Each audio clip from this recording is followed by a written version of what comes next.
LAFC가 공개한 새로운 팟캐스트 방송에는 존 토링턴 단장이 직접 출연해서 손흥민과 함께하는 첫 풀시즌에 대한 기대감을 여과 없이 털어놨습니다. 뿐만 아니라 새롭게 영입된 스웨덴의 유망주 아민 부드리와도 직접 인터뷰를 나누면서 손흥민과 함께 뛰는 것에 대한 기대감을 솔직하게 들을 수 있는 시간이었는데요. 그 자세한 소식을 전해드리겠습니다. 이번 방송은 이제 12일 남은 북중미 챔피언스컵 프리뷰부터 시작합니다. 이 방송에는 MLS 전문가인 마리오 루이스와 진행자 데이브 댄 홀름이 출연했는데 이들은 이번 챔피언스컵 대회의 키포인트가 바로 세트피스라고 분석했습니다. 세트피스는 이번 북중미 챔피언스컵 토너먼트는 물론 이번 시즌 내내 키포인트가 될 것이다.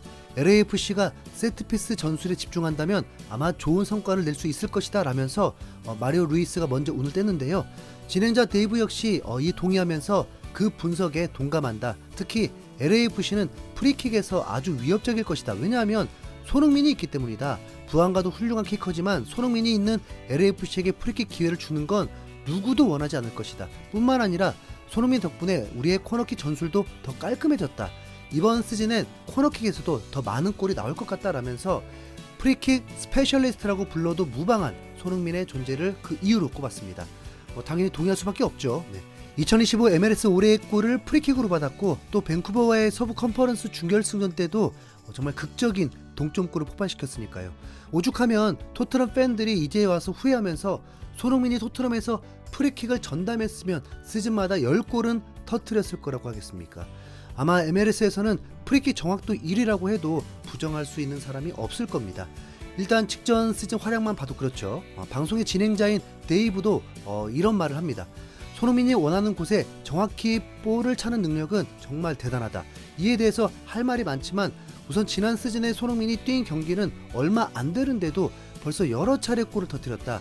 이번 시즌 내내 손흥민이 세트피스를 전담한다면 훨씬 더 많은 득점이 세트피스에서 나올 것이다 라면서 손흥민이 이번 시즌 내내 프리킥과 코너킥에서 많은 골을 만들어 낼 거라고 예측했습니다.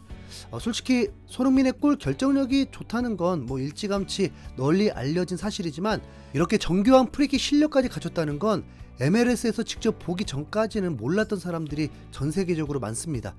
토트넘 시절에는 케인, 에릭센, 알리는 물론이고 심지어 다이어한테도 밀린 적이 있거든요. 그런데 다이어가 인생에서 가장 잘 찬 프리킥도 손흥민이 대충 찬 킥보다 못할 것 같습니다. 그 정도로 손흥민은 정교함과 파워를 모두 갖춘 최고의 프리키커예요. 그렇게 이번 시즌 개막을 앞두고 손흥민의 세트피스 능력이 주목을 받는 거죠. 이어서 마리오 루이스가 직접 LAFC의 존 토링턴 단장과 인터뷰를 하는데 여기서도 손흥민의 얘기가 나옵니다. 지난 시즌 우리는 소니가 무엇을 할 수 있는지 그 편린만 슬쩍 봤습니다. 편린이라고 하기에는 대단한 활약이었죠. 이제 손흥민과 함께 프리시즌 그리고 2026 시즌 전체를 함께 할 텐데 과연 손흥민과 함께하는 풀시즌은 어떨까요? 라면서 손흥민에 대한 질문을 던졌습니다. 그러자 토링턴 단장은 나는 개인적으로 손흥민이 이 리그에 오자마자 보여준 활약에 대해 충분한 찬사를 받지 못하고 있다는 생각이 든다. 손흥민은 MLS 무대에 발을 대자마자 페널티킥을 유도해냈다. 게다가 이후에도 많은 골을 넣었다. 특히 밴쿠버전 프리킥은 역사의 길이 남을 만한 슛이었다.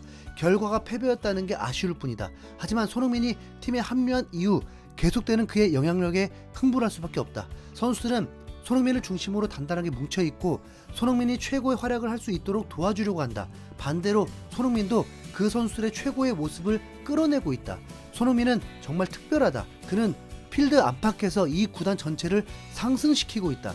앞으로의 활약이 더욱 기대된다라면서 LAFC의 모든 구성원이 손흥민을 중심으로 똘똘 뭉쳐있다고 밝혔습니다. 손흥민이 메시처럼 선수 영입부터 관여하면서 자기 구매에 맞는 선수들만 모은 건 아니지만 오히려 기존 선수들이 더 발전하게 만들어주고 그렇게 발전한 선수들이 손흥민을 위해서 최선을 다하는 원팀을 만들어냈다는 건데요.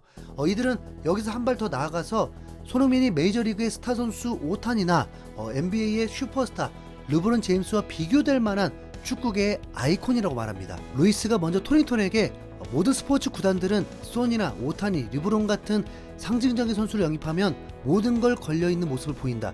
마치 지금이 올인할 타이밍이야 라는 느낌인데, 지금 LAFC에도 바로 지금이라는 그런 분위기가 느껴지는가 라면서 LAFC가 손흥민과 함께하는 우승을 위해서 모든 걸 투자할 의지가 있냐고 물어봅니다. 그러자 토린턴 단장은 망설임 없이 그렇다, 우리는 지속 가능한 성공을 할 수 있는 팀을 만드는 중이다.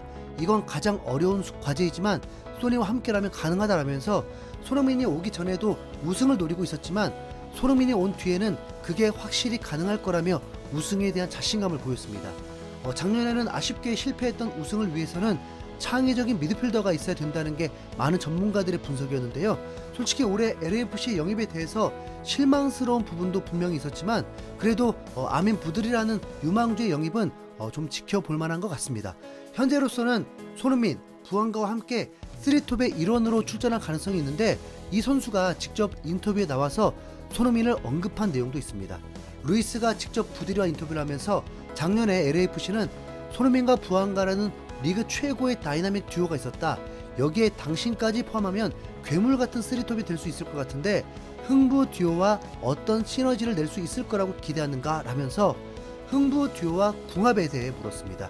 그러자 부드리는 자신의 플레이 스타일에 대해서 나는 아주 열정적인 선수다. 그리고 창의성도 가지고 있다. 공을 가지고 차이점을 만들어내기 위해 노력한다. 손흥민과 부안가는 대단한 선수들과 함께 한다는 게 너무 기대된다라면서 흥부 듀오가 득점할 수 있는 기회를 만들기 위해서 100% 최선을 다할 거라고 답했습니다. 상당히 자신감 넘치는 모습이었는데 그 말대로 부드리가 손흥민에게 많은 어시스트로 득점왕 지원을 해주면 좋겠습니다. 본격적인 개막을 앞두고 LAFC의 분위기는 생각보다 훨씬 더 긍정적입니다. 뭔가 해낼 수 있다는 자신감이 충만하고 손흥민을 중심으로 잘 뭉쳐있으면서 희망찬 분위기가 느껴지는데요. 이를 반영하듯이 최근 글로벌 축구 매체인 골닷컴에서 손흥민을 MLS 전체 선수들 중에 탑3로 꼽아서 화제가 되고 있습니다.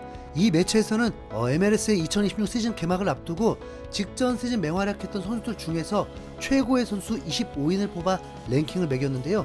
여기서 손흥민이 3위를 차지했습니다. 1위가 아니네요. 네. 이 랭킹을 매긴 기자는 선정 기준에 대해서 자신이 직접 눈으로 본 활약은 물론이고 통계 스탯 그리고 팀 내에서 그 선수가 얼마나 중요한 선수인지 등을 고려했다고 하네요. 이 매체는 손흥민을 3위로 선정하면서 손흥민 영입은 정말 대단한 결정이었다. LAFC가 이 한국인 선수를 데려오기 위해 거액을 투자한 건 맞지만 그게 무슨 상관인가? 때로는 과감한 시도가 필요할 때도 있다. 게다가 손흥민은 적은 기간도 필요 없었다. 지난 8월 토트넘에서 이적한 이후에 13경기에서 12골, 3도움을 기록하면서 맹활약을 펼쳤다. 아마 2026년에는 더 나은 모습을 보여줄 것이다 라면서 LAFC의 손흥민 영입이 대성공이라고 했습니다. 손흥민보다 위에 있는 두 명의 선수는 바로 밀러와 메시입니다. 아무래도 지난 시즌 MLS컵 결승전에 올라간 두 선수에게 점수를 조금 더 준 것 같은데요. 참고로 부안가는 여기서 6위에 들면서 흥부 듀오가 모두 탑6 안에 이름을 올렸습니다. 근데 아무리 생각해도 92년생 손흥민이 1위지 않을까요? 90위를 푹 쉬어버린 새로운 전성기 손흥민이 아마 대활약을 할 것입니다. 이상 흰수염 고래였습니다. 감사합니다.